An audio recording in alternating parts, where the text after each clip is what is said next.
first, I would like to thank the organizer for giving me the opportunity to talk here today about the work we are doing in Emmanuel Guiderdoni's lab. So Emmanuel is not with us today because he's receiving a prize from the French Academy of Science. So I will try to give you an overview of what we are doing in the lab. So in Emmanuel's lab, we are looking for genes involved in the specification of anatomy and architecture of rice root. So why? Because we think that by modifying root tissue anatomy and architecture, we should be able to improve tolerance to soil stress. And knowing these genes and altering them, so we think that we can improve soil stress tolerance. So we are using several approaches, candidate gene approach, genetic. We are using several scales, root tissue to study anatomy, whole root system to study architecture, and several stages of growth at seedling stage, 6 days after germination, and at the tillering stage, 40 days after germination. So here are a picture of what we are looking at in the lab every day. So roots of the seminal root of Nippon barré seedling, 6 days after germination, and we are focusing mostly on the root tip. So here is the longitudinal section of this root, and if we cross this root, we have this picture, transverse section, and as you can see, the root tissues are organized, they are organized like concentric layers of tissue surrounding the stele, which contain the conducting vessels. So from outside to inside, you can see that these tissues are organized like this. The epidermis first, the ectodermis, the sclerenchyma, and these 3 layers are monolayers. After that, few layers of cortex, and finally 1 layer of endodermis. And exodermis, sclerenchyma, cortex, and endodermis form what we call the ground tissue. So how do these tissues are formed?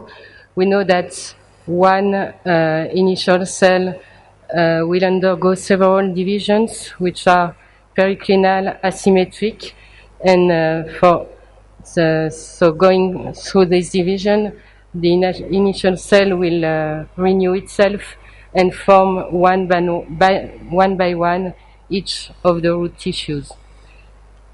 I need to tell you that these divisions are really stereotypical. So when these tissues are formed, afterward they will generate secondary modifications, as you can see here. And for example, exodermis and endodermis will form Casparian bands. So these Casparian bands are apoplastic barriers, and it has been shown recently that the more extensive are these barriers, the more tolerant to soil stress will be the plants. So this is an example of tolerance to soil stress at cellular level. So I told you that these divisions are stereotypical. That means that if you take a root of Nippon barré seedling 6 days after germination, and you cut it 0.5 centimeter from the root apex, the roots being on a control medium, MS2, you will be able to count 5 layers of cortex and 20 rows of cortex. However, if you take these seeds and you grow them on sodium chloride medium, 90 millimolar, you see that the root area of the seminal root is increased, the number of cortex increased, and the number of cortex rows too. So soil stress affects root anatomy, and we know that this effect is not due to the fact that these roots growing on the salty medium is a little bit shorter, and I can come back to that later if you want. So do we know genes affecting root anatomy? So in our candidate gene approach, we are studying two families of proteins, transcription factors with short root and scarecrow, and this is a project leading by Christophe Perrin in our lab. And I am interested in receptors, and particularly in the leucine repeat receptor-like kinases. And I will talk to you about these two candidate gene approach. So first, short root and scarecrow. So why to study short root and scarecrow? Just because in Arabidopsis it has been shown years ago that these two transcription factors play a major role in cell fate and patterning of ground tissues. So we were wondering what was the function of these transcription factors in rice. So in rice there is two short root and two scarecrows due to duplications. And when we take short root 1 or short root 2 and we overexpress them in roots, we observe enlarged roots. And you can see it on this picture, the overexpressors and compared to the mutants. And when we cut these roots, what we observe is the presence of a large number of supernumerary layers. And here, so the supernumerary layers and the roots overexpressing short root 1 or 2 compared to the control root, the two pictures are taken at the same scale.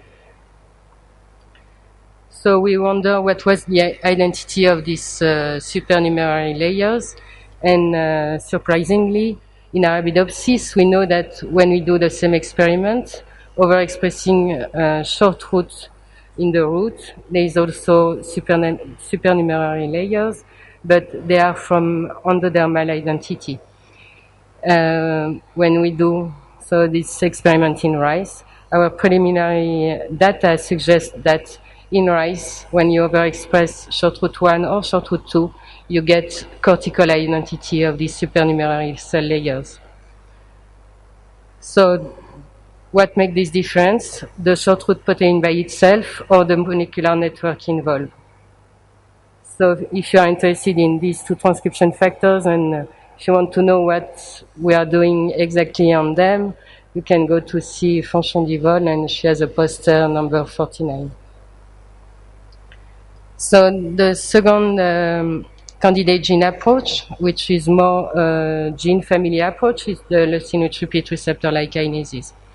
So why we decided to look at these genes? Because they have been mostly studied in Arabidopsis, and we know that they are involved in many developmental processes in almost all plant organs and at all developmental stages. And moreover, they are involved also in tolerance to biotic and abiotic stresses. So we wonder if we could find a role for these receptors in ground tissue development in rice.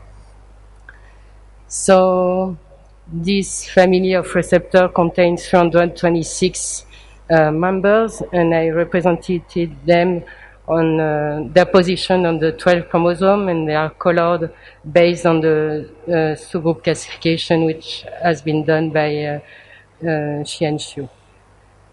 So I will. So we decided to do a systematic mutant analysis of all these receptors, looking for tDNA and TOS17 mutants in the international insertional mutants. So I will resume in 3 seconds what we took more than 3 years to do. So we genotyped 316 mutant lines, and we found that 52% had the insertion tDNA or TOS17 insertion at the position we were expected. And these 165 mutants are in 125 genes. So do they have root phenotype?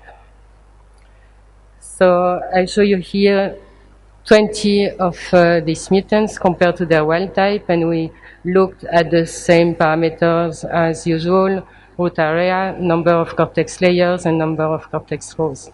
And as you can see, these variations around the average for the control. And yes, we have some mutants for the ground tissue development with these receptors. So in parallel, we are also testing their tolerance versus sensitivity to soil stress. So we are growing these mutants, we are growing these mutants on vertical plates, on agar medium, containing the control MS2 or sodium chloride, and we are measuring every day their growth, and so following their growth every day and seeing if they are more tolerant or more sensitive versus their control. So this is ongoing work, and we are now in the process at looking at all these root phenotypes and looking for correlation and relationship between these phenotypes observed in roots, the macroscopic and microscopic phenotypes, and correlate them with tolerance or sensitivity to soil stress at seeding stage. And I'm sure that next year I will be able to give you some exciting results about this project. So all I have told you until now was done on seminal roots and seedling at 6 days after germination. But you may know that most of the root system in rice is made of crown roots. So we are also interested at looking at this later stage. And for that, we will use a new phenotyping platform which has been settled in CIRAD. This is a semi-hydroponic system developed by Alain Audebert, and its name is Rhizoscope. So the plants are growing in between 2 layers of plexiglass, and we are able to measure several parameters for root length and also to do some microscopic cross-section to look at them under the microscope and do some counting again. So this platform is also used in our genetic approach, and this part, the genetic approach in the lab, is led by Brigitte Courtois, and she's using genotyping by sequencing, phenotyping, and association mapping in panels of genetic resources to study tolerance to soil stress and root development.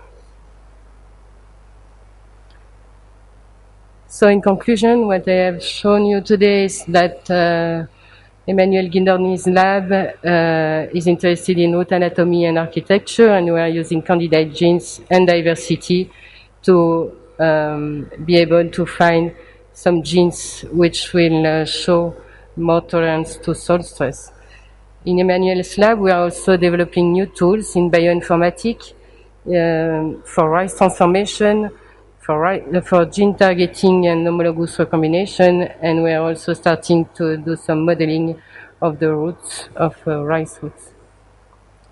So the acknowledgement to the people who are working on all these projects. We have a group for the candidate genes, the person who are taking care of the greenhouse, the diversity, and the new resources that we are building. Our collaborator, Kim Gallagher, from University of Pennsylvania, collaborating with Christophe Perrin on short root and scarecrow project, and of course Emmanuel Guindorni. I want also to mention that we have Gaëtan Drock is here also with a poster 6, and he can talk to you about our bioinformatic resources at CIRAD, and Delphine Miolet, poster 10, and she's the one responsible for the gene targeting and homologous recombination in rice in our lab. And finally, an announcement: we are looking for postdocs, so if you are interested, please come to see me and we can talk about it. Thank you.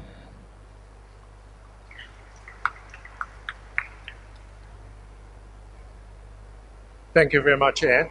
And while I was introducing Dr. Dievart, I made a mistake. She's affiliated with CIRAD, C-I-R-A-D, not CNRS. My apologies. So this paper is open for questions. So may I ask a question?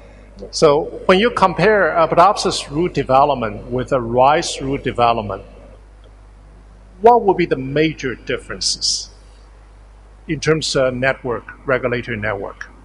The number of cortex layers and the sclerenchyma, there's some layers which are not present in the Arabidopsis roots.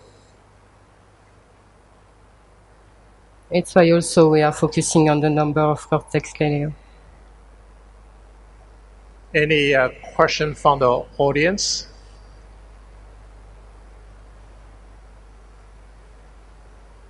If not, let's thank Anne again.